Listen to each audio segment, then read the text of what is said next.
So, I would like to thank the SoC Summit for inviting me to give this talk on Android, one of my favorite subjects to talk about. And I can talk about Android actually for days at a time, so I will do my best to keep it within the time limit today. And, but if you have any questions, there will be questions at the end as well as with the panel, so please let me know and I will do my best to answer anything that you might have questions on. And I'm very thrilled to be at this particular summit so that I can see what the system designers are interested in. And Android is an operating system that was put together by Google. To give you some history on Android, it was a company that was purchased by Google in 2005. Their product was Android, the operating system, and it took several more years before it came out and was available for developers to use on the platforms from Google. It's actually a full operating system that's put on top of Linux, including the middleware and all sorts of libraries with which to interact with the device. For developers, it includes APIs and several tools in order to work with it. It also has several tools for designers of systems in order to make sure that their drivers work properly with the Android system, and we will talk about a few of those later. The Android system has the advantage that it is leveraging not just Linux, but also Java, one of the most popular programming languages out there. So it takes into account all the research effort that has been done over the years on both of these different platforms, that it's open source for everyone to use in a way that works best for them. So it's not GPL, which might demand that a company that does make software modifications to Android would be forced to share that information, that code with people. It's done through the Apache license, and there was a lot of work that was done on Android to make certain that everyone who used it, both commercial and non-commercial developers, would be able to use it in such a way that they had their IP protected. This is a pretty involved slide that actually I got off the Google developer website. Basically, it's showing how Android is built as a series of layers.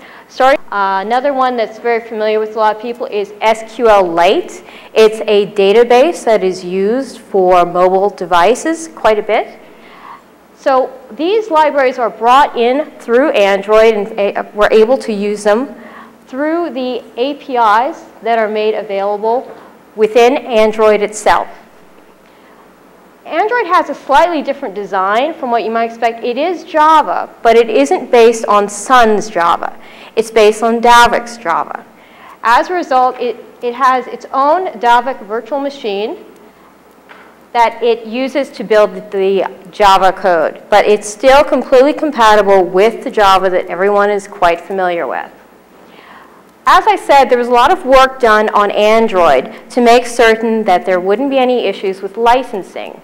One of the things that was done by Android is they rewrote the libc library because there was some issues with licensing, but also it was written in such a way as to make it work better with the Android devices, the mobile system devices. So what happened is that they created their own libc version called Bionic. In Bionic, it's smaller, faster, and once again has fewer licensing issues to deal with. Because Android takes advantage of Linux, it can pull in all of the software associated and the memory management and the hardware management that's already been built into Linux and used for quite a few years now.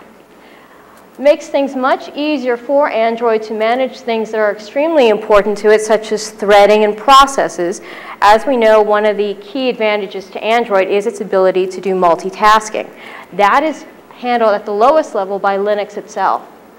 Also included within Android are media codecs, the SQLite database that I spoke of before, and graphics packages. A lot of different libraries built in for us without us having to do anything to worry about them. But at the same time, developers have no problems bringing in jar files of Java libraries they already have in existence, and even bringing in native code libraries that are written in C and C++. So once again, being able to leverage tons of code that have already been in existence for quite a while. Now we're going to talk about the current state of Android, exactly how things are shaping up on the market for Android. As we know, Android has been out for about a year and a half or so. Last year, there were about 20 different devices that were released. The rumors at the beginning of the year was that we're going to see 50 different devices released this year powered by Android, or basically one a week. I heard a rumor number lately that number has been increased from about 50 to 100. The number might go up even further depending on how things work out with the environment. But basically it means we're going to see at least one Android device per week at least. Is that it is designed at the very start to multitask. So the way that it does that is that every application is built, it has its own version of a Dalvik virtual machine that works within its own sandbox, its own memory space allocation. Once again, relying very strongly on the underlying Linux platform to maintain its threading and processes. Another thing that's a little different in Android compared to some other mobile phone operating systems is that Android takes into account the possibility of different screen sizes, and it did that from the very start of its life.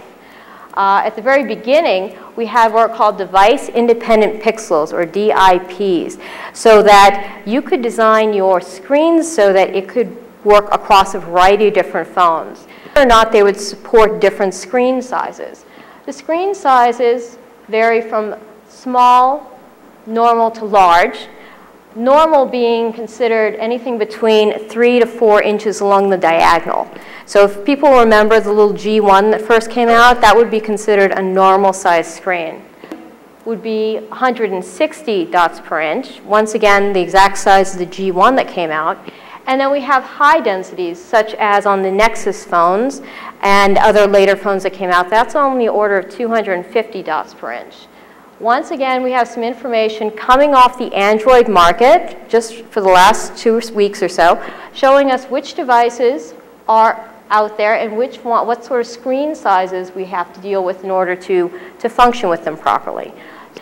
So to give you some idea of the numbers that we're dealing with, Apple reported their earnings just a few days ago, and so these numbers that we see here actually are coming from the numbers they reported just this quarter. The iPhone 4 was released on June 24th, and over the next 23 days, they sold 3 million devices. If you take the average, then that's about 130,000 devices per day, assuming, of course, an average, flat, which in reality, we know there's going to be a big peak on the first few days, and then things are going to taper off later as time goes on, as people start having already purchased the device. As we see more and more devices coming through, more platforms, more devices available to users, we're going to see even more activations. So, once again, it's going to be interesting to see what the flood of Android devices ends up doing with the market, especially in comparison to the iPhone. One of the reasons it's going to be a little difficult for the iPhone going forward is that while they do have a perfect, a really excellent product and just about perfect marketing for it, they only release it ever so often. We're not expecting to see the next iPhone for probably about 6 months or so. Meanwhile, we're going to be seeing a new Android phone, as I said, about once a week or so, if not more, going forward. So, for example, the hot device that developers were looking for last month is the HTC Evo that's available on the Sprint network in the United States. Now, this device had some really interesting capabilities. It can act as a hotspot for 8 different Wi-Fi devices. It can handle high data rates. It also has a front and back-facing camera, and this device, the Evo, was released about a week before the iPhone, so it was actually on the market and available before the iPhone with its front and back-facing camera.